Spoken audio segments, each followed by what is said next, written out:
कितना अजीब गुनाह है, ये आज हमारे समाज के अंदर फैल रहा है सूद। मेरे भाइयों, सूद इतना अजीब गुनाह है मेरे भाइयों, जो आज हमारे समाज में धीरे धीरे फैल रहा है। अल्लाह तबारक व तआला कुरान करीम के अंदर इरशाद फरमाता है, ऐ मंझेली वालों, ऐ गुस्सेपुर वालों, सूदी कारोबार को बंद करो। अगर तुम सूदी कारोबार को बंद नहीं करोगे तो तुम अल्लाह और अल्लाह के रसूल के साथ जंग करने के लिए तैयार हो जाओ। इस्लाम के अंदर याद रखिएगा, इस्लाम के अंदर कोई ऐसा गुनाह नहीं है कि जिसके करने पर अल्लाह तबारक व तआला खुद कहता हो कि अगर तुम इसको नहीं छोड़ोगे तो मेरे साथ और मेरे रसूल के साथ तुम जंग करने के लिए तैयार हो जाओ। लेकिन आज धीरे धीरे जो बुराई आज हमारे समाज में फैल रही है, जो गुनाह अजीम गुनाह हमारे समाज में फैल रहा है सूद की शक्ल में, इसके ताल्लुक से अल्लाह तबारक व तआला कुरान करीम के अंदर इरशाद फरमाता है कि ऐ मुसलमानों, सूदी कारोबार को बंद करो। नहीं, सूद खाना लेना देना सब हराम है, बंद करो। दुनिया की मोहब्बत में तुम सूदी कारोबार में मत आओ। क्यों? अगर तुम सूद खाना बंद नहीं करोगे तो तुम मेरे साथ और मेरे रसूल के साथ जंग करने के लिए, लड़ाई के लिए तुम तैयार हो जाओ। अल्लाह अकबर, सूद इतना अजीम गुनाह है, लेकिन वो भी आज हमारे समाज में फैला है। क्यों? दुनिया परस्ती की वजह से। सूद कितना बड़ा गुनाह, एक हदीस के अंदर तो ये मौजूद है कि एक दिरहम का सूद खाना इतना बड़ा गुनाह है कि 36 मरतबा ज़िना करने से भी बड़ा। अल्लाह अकबर, 36 मरतबा सूदी कारोबार जो करते हैं। अगर 1 रुपया का भी आप सूद खाते हैं ना हाजी साहब, आप जो 1 रुपया का सूद खाते हैं ना, अगर कोई इंसान 1 रुपया का सूद खाए, 1 दिरहम का सूद खाए, तो नबी फरमाते हैं ये इतना बड़ा गुनाह है कि 36 मरतबा ज़िना करने से भी बड़ा गुनाह है। अब जानते हजरत अब्दुल्लाह इब्न अब्बास से एक मरवी है, हजरत अब्दुल्लाह इब्न अब्बास बयान फरमाते हैं कि अगर किसी गांव में, सुनो, अगर मंझेली में, टिक्कर टोला में, गोशेपुर में, कहीं पर भी, अल्लाह के हबीब फरमाते हैं, सही हदीस हजरत अब्दुल्लाह इब्न अब्बास इस हदीस के रावी हैं कि अगर गांव में सूदी कारोबार अगर फरोख्त पा जाए, अगर गांव में कोई सूदी कारोबार शुरू कर दे तो अल्लाह के हबीब फरमाते हैं कि उस गांव में अल्लाह का अजाब आना हलाल हो जाता है। यानी अजाब आएगा, हर हाल में आएगा, क्योंकि दुनिया के सारे मौलवी झूठे हो सकते हैं, सारे मदनी झूठे हो सकते हैं, सारे मुकर्रिर झूठे हो सकते हैं, लेकिन मेरे नबी की बात झूठी नहीं हो सकती, मेरा नबी झूठा नहीं हो सकता। और मेरे नबी ने फरमाया, जब किसी गांव में, किसी समाज में, किसी मुआशरा में सूदी कारोबार आम हो जाए तो इंतजार करो, अल्लाह का अजाब तुम्हारे ऊपर आएगा, क्योंकि अल्लाह का अजाब उस गांव के ऊपर आना हलाल हो जाता है। मेरे भाई, सूदी कारोबार क्यों? दुनिया परस्ती की वजह से। और एक जुर्म और एक बिगाड़, वो क्या है? जहेज के ऊपर, जहेज लेना। जहेज समझते हैं ना, जेल समझते हैं ना। हमारे गांव में कुछ भी नहीं है, 1 नंबर का लल्लू है। अगर उससे कहा जाए नमाज पढ़ते हो, कहा मौलवी साहब नमाज कैसे पढ़ूंगा, सूरह फातिहा भी नहीं जानता हूँ। लल्लू है 1 नंबर का, लोफर है, लेकिन शादी करने के लिए जाएगा तो चाय की दुकान में बैठ कर कहेगा, क्या कहेगा? 5 लाख रुपया लिया। कितना लिया? 5 लाख रुपया ले, बगैर जहेज के। ये भी हमारे समाज के अंदर बुराई है ना। क्यों? दुनिया परस्ती की वजह से जहेज लूंगा तो मांग की मोहब्बत है ना, हमें परवाह नहीं है कि हलाल है हराम है, क्योंकि नबी ने 1400 साल पहले फरमाया था एक ऐसा जमाना आएगा कि इंसान को परवाह नहीं होगी कि हलाल तरीके से माल कमा रहे हैं, हराम तरीके से माल कमा रहे हैं। आज हमारे समाज के अंदर ये नहीं हो रहा है। क्या हो रहा है? लड़के के निकाह के लिए, लड़की की शादी के लिए लड़की वाले से दहेज मांगते कि नहीं मांगते हैं? शर्म आनी चाहिए। अगर तुम्हारे पास पैसा नहीं है, भिखारी हो 1 नंबर का, तो जामा मस्जिद में चला जाना, दिल्ली में एक कटोरा लेकर बैठ जाना। लड़की के बाप के पास पैसा मांगने जाते हो, तुम्हें शर्म नहीं आती? अरे तू जैसा मुसलमान को तो संधा घाट की नदी में डूब कर मर जाना चाहिए। बेगैरत मुसलमानों की मेहनत में अपना नाम लिखाकर, मोमिनों की मेहनत में अपना नाम लिखाकर लड़की वालों से पैसा मांगते हो, चंद पैसों के लिए शर्म आनी चाहिए। मेरे भाइयों, इस चीज को भी मुख्तसर अंदाज में बता के जा रहा हूँ, इस चीज को भी खत्म कीजिए, क्योंकि जहेज के ऊपर, दहेज जिसको दहेज कहते हैं, दहेज के ऊपर पैसा लेना मेरे भाइयों हराम है। जहेज देना भी हराम है, लेना भी हराम है। मेरे भाइयों, इस फख्र के साथ आप दहेज ला ले, वरना याद रखें कल कयामत के दिन आपकी गिरफ्तारी जरूर होगी अल्लाह के अदालत में। इस चीज को भी खत्म कीजिए। ये तमाम चीजें खत्म हो जाएंगी।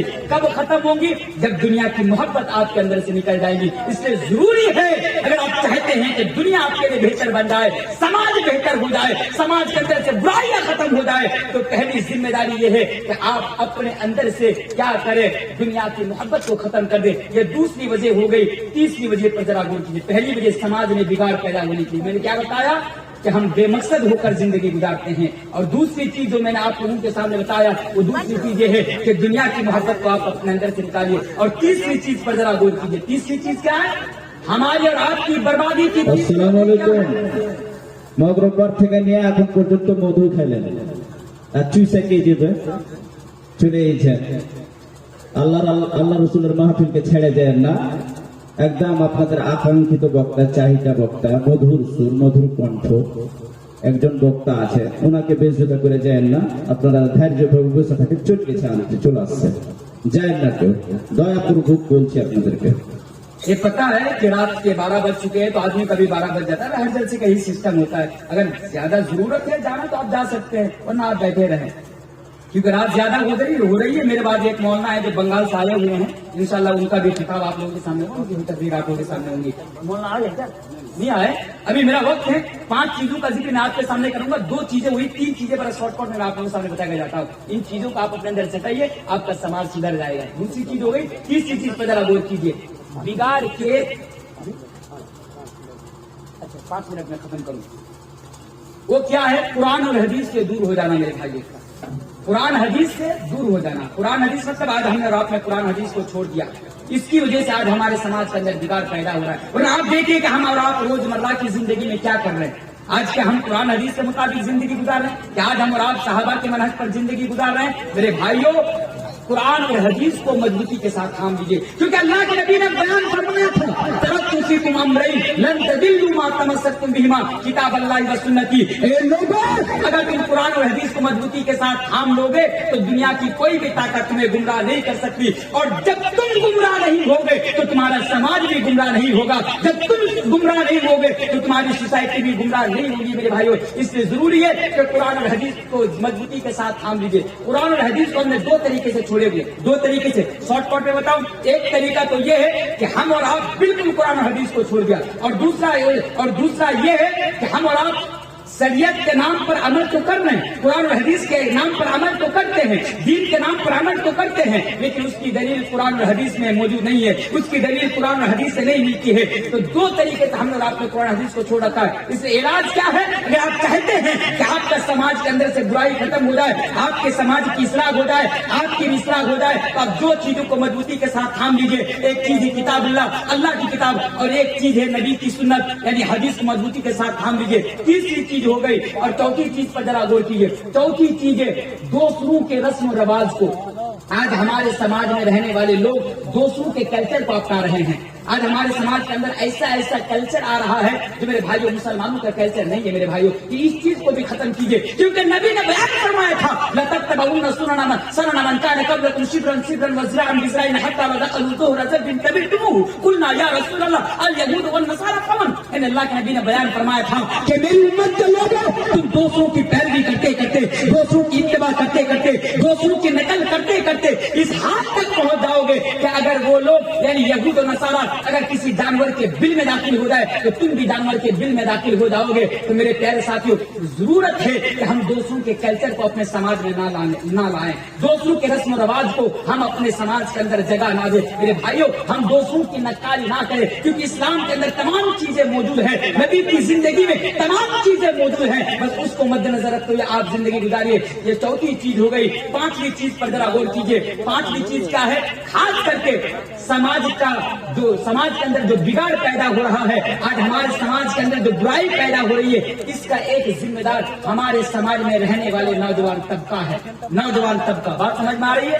نوجوانوں کو سدھرنا پڑے گا. اگر سماج کے اندر سے برائی ختم کرنا چاہے, سماج کے اندر سے غلط کام جو ہو رہے ہیں ان پر روک لگانا چاہے, تو نوجوان کو آگے آنا پڑے گا, نوجوان کو پیش رہنا پڑے گا اس کام میں. میرے بھائیوں, لیکن افسوس کے ساتھ کہنا پڑتا ہے, ملال کے ساتھ کہنا پڑتا ہے کہ آج ہمارے نوجوانوں کو اس کی بھی کوئی پرواہ نہیں, اس کا بھی احساس نہیں کہ آج ہمارا سماج کہاں جا رہا ہے. وائے ناکامی متائے کارواں جاتا رہا, کارواں کے دل سے احساس جیا جاتا رہا. اس لیے نوجوانوں, ضروری ہے کہ آپ کو سدھرنا پڑے گا, اور آپ کے جوانی کی قدر آپ کو کرنی ہوگی, آپ کے جوانی کی اہمیت آپ کو سمجھنی ہوگی, کیونکہ جوانی اللہ تبارک و تعالیٰ کی بہت بڑی نعمت ہے. نوجوانوں, اگر تم اپنی جوانی کو غلط چیزوں میں خرچ کرو گے, نوجوانوں اگر تم اپنی جوانی کو اگر لڑکوں کے پیچھے بھاگ کر اگر پیار کے نام پر, عشق کے نام پر, محبت کے نام پر, सोशल मीडिया पर, यूट्यूब पर, गलत चीजों पर अगर तुम सर्च करोगे तो याद रखना कल कयामत के रोज आपसे सवाल किया जाएगा।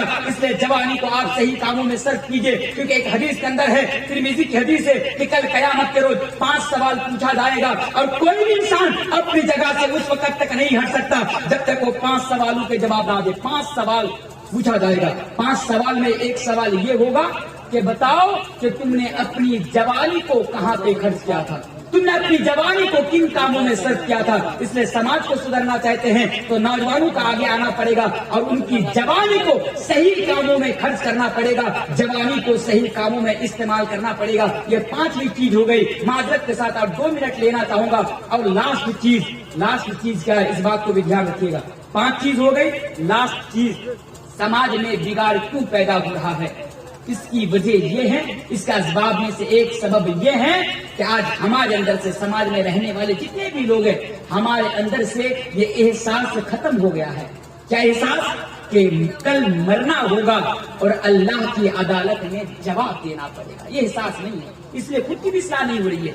इसलिए जरूरी है कि इस चीज को आप अपने अंदर पैदा करें। वो क्या चीज है कि कल कयामत के रोज अल्लाह तबारक व तआला की अदालत में खड़ा होकर तमाम चीजों का हिसाब देना पड़ेगा। यकीन मानिए, अगर ये एहसास आपके अंदर पैदा हो जाए तो आपकी भी इस्लाह हो जाएगी, आपके समाज की भी इस्लाह हो जाएगी, आपकी सोसाइटी की भी इस्लाह हो जाएगी। वो चीज क्या है कि कल कयामत के रोज अल्लाह के सामने हिसाब देना पड़ेगा। इस एहसास को सामने रखते हुए एक हदीस में आपके सामने, हदीस के अंदर से एक वाक्या पढ़ूंगा, वाक्या बताऊंगा और वाक्या के बाद इंशाअल्लाह इसी के साथ आज की तकरीर में इख्तिताम करूंगा इंशाअल्लाह ताला। क्योंकि मैं तो इलाकाई हूँ, बाहर से जो आए हैं उनको सुनना है, मुझे तो आप लोग बार बार सुनते रहते हैं। देखिए ये चीज अल्लाह के सामने जवाब देना पड़ेगा। हदीस देखिए, सही हदीस है। एक आदमी नौजवान है, नौजवान को सामने रखते हुए, एक नौजवान है जिसका नाम है मरसद। एक लड़की से प्यार था इस्लाम लाने से पहले, जिस तरह आज हमारे नौजवानों का होता है। हाँ, ये मसला भी याद रखिएगा, ये जो निकाह से पहले लड़की के साथ बातचीत करना, प्यार में आना, मोहब्बत में आना, घूमने ले जाना, होटल में जाना, अभी 31st नाइट यानी नया साल आ रहा है, नया साल में घूमने ले जाना, मेरे भाइयों ये मुसलमानों का काम नहीं है, ये हमारा हाथ का काम नहीं, तो गैरों का काम है। ये तो मुश्रिकों का काम है, उन लोगों का काम है जो आखिरत पर ईमान न रखता हो, अल्लाह पर ईमान न रखता हो। खबरदार, इन तमाम चीजों से आप जो है खबरदार हो जाइए और इन तमाम चीजों को आप अपने अंदर से खत्म कीजिए। आइए इस वाक्या को, इस हदीस को जरा सामने रखिए। ऐ लोगों, इस एहसास को आप अपने अंदर पैदा कर लो, इंशाअल्लाह आपकी इस्लाह हो जाएगी। हजरत मरसद रज़ियल्लाहु ताला अन्हु रास्ते से जा रहे हैं, चांदनी रात है, घर के अंदर से यानी खिड़की के अंदर से एक लड़की है, उसकी माशूका है जिसका नाम है अनाक। अनाक देख लेती है। रात के अंधेरे में, चांदनी रात में मरसद जा रहे हैं, अनाक की नजर मरसद के ऊपर पड़ जाती है। अनाक आती, आने के बाद कहती है, ऐ मरसद आ जाओ, घर में आ जाओ। ऐ मरसद, रात का अंधेरा है, रात के रात का अंधेरा है, कोई सारे लोग सोया हुआ है, कोई जागा हुआ भी नहीं है, किसी को पता भी नहीं चलेगा, कानों कान तक खबर नहीं होंगी। ऐ मरसद आ जाओ, हम दोनों एक साथ रात कटाते हैं, एक साथ एंजॉय करते हैं, आज की रात मस्ती करते हैं। दावत गुनाह दे रही है। हजरत मरसद कहते हैं, नहीं अनाक, ऐ अनाक, तुम मुझे दावत गुनाह दे रही हो? नहीं नहीं, मैं तुम्हारे साथ नहीं जा सकता, मैं तुम्हारे साथ गलत काम नहीं कर सकता, इसलिए कि मैं मुसलमान हूँ और मैं इस्लाम ला चुका हूँ। इन्नल इस्लाम ला यहदिमु मा काना क़ब्लहु, इस्लाम लाने से पहले तुम्हारे साथ मेरा संपर्क था, मैं गुनाहगार था, इस्लाम ले आया, मेरा तमाम के तमाम गुनाह मिटा दिया गया। नहीं नहीं, मैं तुम्हारे साथ ऐसा नहीं कर सकता, तुम मुझे दावत गुनाह दे रही है, मैं तुम्हारे साथ गलत काम नहीं कर सकता। औरत यानी वो लड़की, वो अनाक जवाब देती है, ऐ मरसद कोई बात नहीं, ऐ मरसद मैं किसी को नहीं बताऊंगी, ऐ मरसद किसी की नजर में भी नहीं आओगे, किसी को पता भी नहीं चलेगा। आ जाओ, आज की रात हम दोनों मिलकर एंजॉय करते हैं, आज की रात हम दोनों मिलकर मस्ती करते हैं, किसी को खबर नहीं होगी, किसी को पता नहीं चलेगा। लेकिन ये साथ देखिए, हजरत मरसद जवाब देते हैं, ऐ अनाक, तुम ये कह रही हो कि रात अंधेरा है, सब सोया हुआ है, किसी को खबर नहीं होगी, किसी को पता नहीं चलेगा, लेकिन ऐ अनाथ मेरा अल्लाह तो देख रहा है। अगर आज की रात में तुम्हारे साथ गलत काम कर लिया, अगर आज की रात में तुम्हारे पास ठहर गया, तो याद रखो कल क़यामत के दिन रब की अदालत में खड़ा होकर मुझसे सवाल पूछा जाएगा, इसका जवाब मुझे देना पड़ेगा। ये चीज, यही एहसास, क्या एहसास कि अल्लाह देख रहा है और कल क़यामत के दिन इसका जवाब देना पड़ेगा। मेरे भाइयों, मुख्तसर अंदाज में 1 घंटे के अंदर जो मैंने आपको बताना चाहा कि आज हमारे समाज के अंदर बिगाड़ क्यों है और आज हमारे समाज के अंदर बुराइयां क्यों पनप रही है, इसकी वजह हमने और आपने, मैंने बताया कि इसके अव्वल जिम्मेदार आप खुद हैं।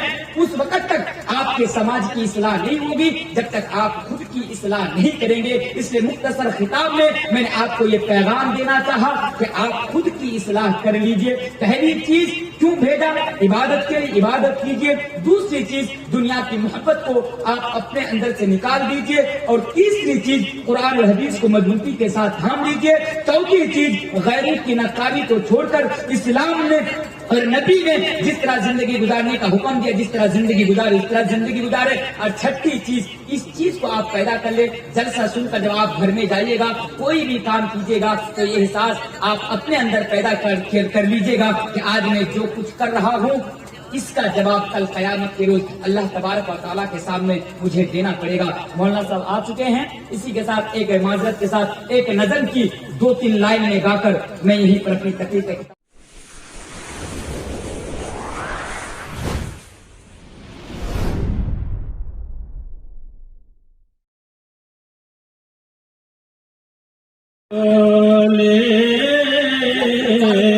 কাফেররা পাথর মারে সঙ্গে ডালে ডালে, নবী যখন প্রচার করে কে কলেমা বলে। কাফেররা পাথর মারে সঙ্গে ডালে ডালে, কেউ তো বলে জাদুগিরি, কেউ তো বলে জাদুগিরি, কেউ তো বলে ইয়া রাসূলুল্লাহ, লা ইলাহা ইল্লাল্লাহ, লা ইলাহা ইল্লাল্লাহ, লা ইলাহা ইল্লাল্লাহ। তোমার বিন নাই রে মাবুদ, বলে কোরআন ইল্লাল্লাহ, লা ইলাহা ইল্লাল্লাহ। অবশেষ গেলেন নবী তাইফের জমিতে, পাথরের আঘাত পেয়ে ডলে পড়েন জমিনে। অবশেষ গেলেন নবী তাইফের জমিতে, পাথরের আঘাত পেয়ে ডলে পড়েন জমিনে। তাড়াতাড়ি আসে জিবরাইল বলে ইয়া রাসূলুল্লাহ, লা ইলাহা ইল্লাল্লাহ, লা ইলাহা ইল্লাল্লাহ, লা ইলাহা ইল্লাল্লাহ। নবী যখন উচ্চারণ করেন, নবী যখন উচ্চারণ করেন এ কলেমার জ্যোতি, মানুষেরই দিল হয়ে যায় জাগমতি। শেষ কলেমার উচ্চারণের, শেষ কলেমার উচ্চারণের সারা জাহান উজালা, লা ইলাহা ইল্লাল্লাহ, লা ইলাহা ইল্লাল্লাহ, লা ইলাহা ইল্লাল্লাহ। তোমার বিন নাই রে মাবুদ, বলে কোরআন ইল্লাল্লাহ, লা ইলাহা ইল্লাল্লাহ, লা ইলাহা ইল্লাল্লাহ, লা ইলাহা ইল্লাল্লাহ। আসসালামু আলাইকুম।